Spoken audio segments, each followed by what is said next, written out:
असं एखादं स्नॅक्स तुमच्यासुद्धा डब्यामध्ये असायलाच हवं. तर बघा, ही जी फुटबॉल मटरी आहे ना, किती मस्त अशी तयार झाली आहे. अगदी खुसखुशीत झाली आहे, शिवाय अजिबात तेलकट झालेली नाही. यामध्ये आपण जे योग्य प्रमाण घेतलं आहे ना, त्यानुसार जर तुम्ही ही मटरी बनवली ना, तर अजिबात तेलकट होणार नाही किंवा कडकसुद्धा होणार नाही. नमस्कार, मी प्रिया. प्रियाच्या सोपी रेसिपीमध्ये तुम्हा सर्वांचं खूप खूप मनापासून स्वागत आहे. चला तर मग आज बनवूयात अतिशय मस्त खमंग खुसखुशीत ही फुटबॉल मटरी. आता तुम्हाला याला काय नाव द्यायचं आहे ते तुम्ही स्वतः देऊ शकता. मी तर याला फुटबॉल मटरीच म्हणेन. खायला अगदी मस्त झाली आहे. चहाबरोबर खाऊ शकता किंवा मधल्या वेळेत जर काही चटपटीत खाण्याची इच्छा झाली असेल तर हे स्नॅक तुम्ही नक्कीच खाऊ शकता. बनवायला अगदी सोपं आहे. चला तर मग वेळ न घालवता रेसिपीला सुरुवात करूया. फुटबॉल मटरी बनवण्यासाठी सगळ्यात अगोदर साहित्य पाहूयात. इथे मी 1 वाटी मैदा घेतलाय. मैदा सगळ्यात अगोदर आपण चाळणीने चांगला चाळून घेतलाय. आता यामध्ये ना आपण 1 चमचा कलोंजी टाकून घेऊयात. जर तुमच्याकडे कलोंजी नसेल तर तुम्ही याऐवजी पांढरे तिळाचा सुद्धा वापर करू शकता. सोबतच 1 चमचा ओवा घेतलाय. ओवा थोडासा हातावरती क्रश करून घेऊयात आणि मग यामध्ये टाकूयात. यामध्ये आता चवीपुरतं आपल्याला मीठ टाकायचं आहे. आता ही मटरी आपण मळून घेणार आहे, तर सुरुवातीला याला थोडंसं होल करून घेऊयात आणि यामध्ये 1 चमचा तेलाचं मोहन टाकायचं आहे. जे आपण रेग्युलर भाजीसाठी तेल वापरतो ना, त्याच तेलाचा वापर केला आहे. पण इथे मी थंडच तेल वापरलेलं आहे. अजिबात तेल गरम करून घेतलं नाही. सगळ्यात महत्त्वाची टिप्स म्हणजे जेव्हा तुम्ही अगदी खुसखुशीत किंवा खस्ता मटरी बनवणार आहेत ना, त्यामध्ये तेलाचं किंवा तुपाचं मोहन अगदी योग्य असणं आवश्यक आहे. तेलाचा वापर करू शकता किंवा तुपाचा सुद्धा वापर करू शकता. तेल टाकलं की सगळं पिठाला आपल्याला छान असं हे व्यवस्थित चोळून घ्यायचं आहे. जोपर्यंत पिठाची मूठ चांगली वळली जात नाही ना, तोपर्यंत जे तेल आहे ना, ते पिठाला छान असं चोळून घ्यायचं. यामुळेच आपली मटरी अगदी खुसखुशीत तयार होते. आता यामध्ये ना थोडं थोडं पाणी टाकून याचा आपल्याला एक घट्टसर डो तयार करायचा आहे. एकाच वेळी जास्त पाणी टाकायचं नाही. अगदी थोडं थोडं पाणी टाकत घट्टसर पीठ मळून घ्यायचं. पीठ पातळ झालं तर मटरी व्यवस्थित होणार नाही, त्यामुळे अगदी घट्टसर याचा डो तयार करायचा. इथे बघा, अगदी घट्टसर आपण हे पीठ मळून तयार केलं. आता याची आपल्याला लगेच मटरी बनवायची नाही, तर एक 10 ते 15 मिनिटासाठी हे पीठ आपण रेस्टसाठी ठेवूयात. त्यामुळे पीठ छान असं सॉफ्ट होतं. आता बघा, एक 10 ते 15 मिनिट झालेले आहेत. पिठावरचं झाकण काढून घेतलं आणि पीठ आपलं छान असं सॉफ्ट झालंय. तर अजून एकदा ना आपण त्याला हाताने चांगलं मळून घेऊयात. त्यामुळे अजून चांगलं हे सॉफ्ट होईल. आता आपल्याला याच्या चपाती बनवून घ्यायची आहे. तर चपाती आपण ज्याप्रमाणे चपातीला गोळे करतो ना, तर छोटे छोटे याचे गोळे करून घ्यायचे. एवढ्या पिठामध्ये साधारण 3 गोळे तयार होतात. आता हे आपल्याला चपाती लाटून घ्यायची आहे.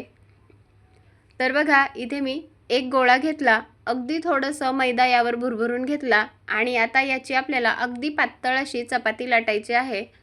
तर चपाती लाटत असताना जास्त जाड ठेवायची नाही. अगदी पातळ अशी ही चपाती आपण लाटून घेणार आहोत. जेवढं तुम्ही जास्त पातळ लाटचाल ना, तर तेवढी मटरी आपली अगदी खुसखुशीत तयार होते. इथे बघा, अगदी पातळ अशी ही चपाती आपण लाटून तयार केली. आता याच्या ना आपल्याला अगदी छोट्या छोट्या पुऱ्या करून घ्यायच्या आहेत. तर इथे मी छोटीशी एक वाटी घेतली. त्याच्या साहाय्याने गोल पुऱ्या कट करून घेते. जर तुमच्याकडे कुकिंग कटर असेल तर त्याने सुद्धा तुम्ही हे कट करू शकता. वाटीच्या साहाय्याने बघा, अगदी मस्त अशा छोट्या गोल गरगरीत पुऱ्या तयार झालेल्या आहेत.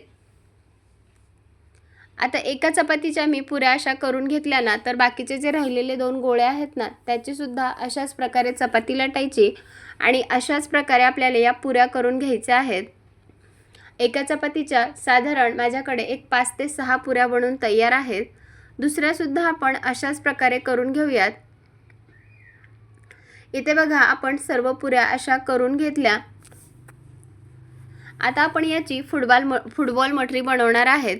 तर मी इथे पोळीपाट घेतला. त्यावर आपण जी एक पुरी बनवली होती ना, ती ठेवून घेतली आता इथे मी पाणी घेतलं आहे आणि पाण्याचा हात जी पुरी आहे ना त्याच्या सेंटरमधून आपल्याला लावायचा आहे. परत त्यावर दुसरी पुरी ठेवायची आणि सेंटरमधून आपल्याला पाण्याचा हात लावायचा आहे. परत त्यावर आपल्याला तिसरी पुरी ठेवायची आहे आणि त्याच्या मधोमध आपल्याला पाणी लावून घ्यायचं आहे. परत त्यावर आपल्याला चौथी पुरी ठेवायची आहे. आता या चौथ्या पुरीवर आपल्याला पाणी लावायचं नाही आणि इथे मी एक लांब अशी नळी घेतली आणि सेंटरमधून आपल्याला ती मधोमध दाबून घ्यायची. त्यामुळे आपली अगदी मस्त अशी ही फुटबॉल मटरी बनवून तयार होते. बघा ना, याला किती मस्त अशा लेयर्स आलेल्या आहेत. आता एक मटरी मी तुम्हाला बनवून दाखवली ना, अशाच प्रकारे जे बाकीच्या राहिलेल्या पुऱ्या आहेत ना, अशाच प्रकारे त्याचीसुद्धा आपण फुटबॉल मटरी बनवून घेऊयात. इथे बघा, आपण साधारण एक 4 ते 5 मटरी बनवून घेतल्या. तर आता आपण लगेचच तळून घेऊयात. तळण्यासाठी मी गॅसवरती कढईमध्ये तेल गरम करण्यासाठी ठेवले. तेल आपल्याला अगदी कडकडीत तापवायचं नाही, अगदी लो टू मीडियम गॅसवर हे तेल तापवून घ्यायचं आणि एक एक करून ही मटरी तेलामध्ये सोडायची आहे. आता बघा, मटरी तळत असताना ना एकाच वेळी जास्त गर्दी करायची नाही. साधारण आपल्याला पहिल्या बॅचमध्ये एक 3 ते 4 मटरी तेलामध्ये सोडायच्या आहेत. मटरी सोडली की गॅसची फ्लेम आपण अगदी मध्यम केली आणि दोन्ही बाजूने उलटपुलट करत ही मटरी आपल्याला गोल्डन ब्राऊन रंग येईपर्यंत तळून घ्यायची आहे. जेवढं तुम्ही अगदी मध्यम आचेवर ही मटरी तळाल ना, तर छान अशी ती एकदम लेयर्स त्याला पडतात आणि अगदी मस्त अशी ही तयार होते आणि पूर्ण मध्यपर्यंत तळली जाते, अजिबात कच्ची राहणार नाही. इथे बघा, आपली ही मटरी तळून झालेली आहे आणि रंग बघा किती मस्त आलाय. आता ही मटरी ना आपण झाऱ्यामध्ये काढून घेऊयात आणि जे एक्स्ट्राचं तेल आहे ना ते पूर्णपणे निथळून घ्यायचं. तर इथे आपण एक बॅच तळून घेतली, दुसरीसुद्धा बॅच अशाच प्रकारे तळायची आहे. अगदी लो टू मीडियम गॅसवर मध्यम आचेवर ही मटरी तळायची आणि गोल्डन ब्राऊन रंग येईपर्यंत ही मटरी तळून घ्यायची आहे. इथे बघा, आपण सर्व मटरी तळून तयार केलेल्या आहेत. जे आपल्या घरामध्ये साहित्य उपलब्ध आहे ना त्यामध्येच ही मटरी बनवून तयार होते.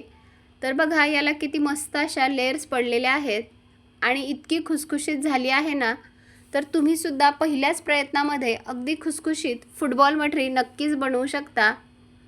एक मटरी मी तुम्हाला तोडूनसुद्धा दाखवणार आहे. तर बघा, किती मस्त अशी ही खुसखुशीत झाली आहे, अगदी छान अशा लेयर्स पडलेल्या आहेत. असं एखादं स्नॅक जर तुम्ही घरामध्ये करून ठेवलं ना, तर लहान मुलेच काय तर घरातील मोठी माणसेसुद्धा चहाबरोबर नक्कीच खाऊ शकतात किंवा मधल्या वेळेस जर तुम्हाला काहीतरी खाण्याची इच्छा झाली असेल तर ही मटरी तुम्ही नक्कीच खाऊ शकता. रेसिपी कशी वाटली मला नक्की कमेंट करून सांगा आणि जर कुठल्याही क्षणी माझा हा व्हिडिओ आवडला असेल तर प्लीज माझ्या चॅनलला सबस्क्राईब करा, लाईक करा, सोबतच बेल आयकॉनवर क्लिक करा आणि अजून तुम्हाला कोणत्या रेसिपी जर आवडत असतील तर त्या मला नक्की कमेंटमध्ये सांगा. मी तुमच्या रेसिपी बनवण्याचा नक्कीच प्रयत्न करेन. चला तर मग पुन्हा भेटूयात. तोपर्यंत बाय बाय.